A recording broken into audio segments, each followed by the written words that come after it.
welcome back to Zik the Programming Guy channel. In today's video, I'll be showing you how to download PikaShow the legit way. You don't have to go through the stress of downloading APK, stuff like that, and trying to download it from third-party apps. So all you simply need to just do is, it's very simple.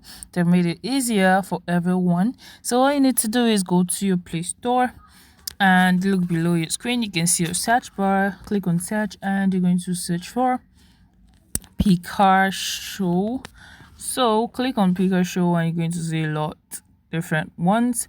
You go down and you can see this one right here, early access. So it's an app development, so you can just install it and be the first to try and improve feedbacks.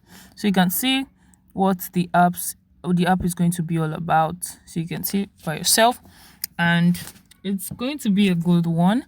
So I think in some days it's going to be released officially, so you can just get an early access.